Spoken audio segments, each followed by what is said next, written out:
এমনই সময় বৃন্দাবনে কৃষ্ণের কৃপায় কি হলো, সখী শোনে বিনোদিনী কৃষ্ণ আলাপনে হেন কালে বাজিল বাঁশি মধুর বৃন্দাবনে। আকাশ বাতাস মুখরিত করে প্রাণ গোবিন্দ বংশীধ্বনি করলেন। আর এই বাঁশির গান চারিদিক ছড়িয়ে পড়ল। আস্তে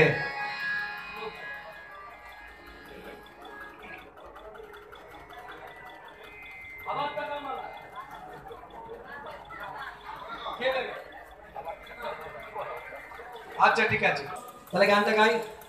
বহু পুরনো গান, সকলের জানা। মন্দ মন্দ মধুরতা মন্দ মন্দ মন্দ মন্দ মধুরতা পাশে কোণে বা কুঞ্জে বাজিলে ও বাঁশি বাজিল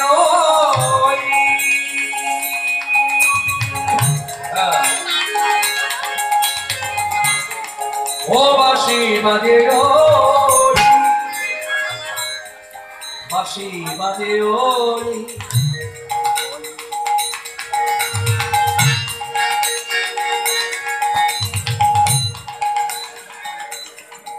বলে রাধা কই বাঁশি বাজে ওই ও না জানে মন্দ করে কি আপন, না জানে মন্দ করে কি আপন, না জানে মন্দ করে কি আপন। তনু মন সবে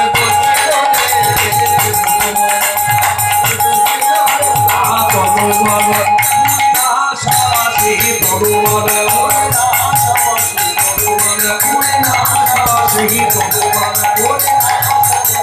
তনু মন সবে দোষী করে দোষিল রে দোষিল রে দোষিল না আর বেজনা রে ও ডাকাতি না বাঁশি নাম ধরে বারে বারে ধরে ও আমার নাম ধরে বারে বারে নানা অমন করে নানা তনু মন সবে দোষিল রে দোষিল রে দোষিল রে দোষিল রে দোষিল রে মুরলীর গানে পঞ্চমতান। কত সুন্দর কথা, আগে ভাগে বলে দিই না হলে ধৃষ্টতা প্রকাশ হয় না।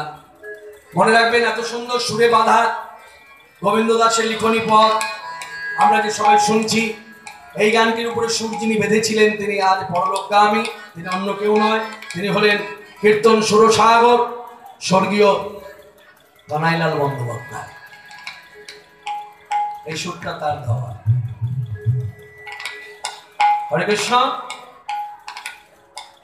নতুন প্রজন্ম যারা, তাদের জন্য এই কথাটা বললাম, কারণ তাদের একটা ভাবনা আসে ভালো সুর মানে কৃষ্ণদা ভালো সুর, কৃষ্ণদাই করছে না, কৃষ্ণদা নয়। কৃষ্ণদা যাকে নকল করে, যার কাছ থেকে নিয়ে এই কথাগুলো এই সুরের মধ্য দিয়ে প্রকাশ করে, তিনি অন্য কেউ নয়, কখনো স্বর্গীয় কীর্তন সম্রাট রথীন ঘোষ, কখনো স্বর্গীয় কীর্তন সুরসাগর কানাইলাল বন্দ্যোপাধ্যায়। এই দুজনের মিশ্রিত জিনিস। মন দিয়ে শোনো। মুরলী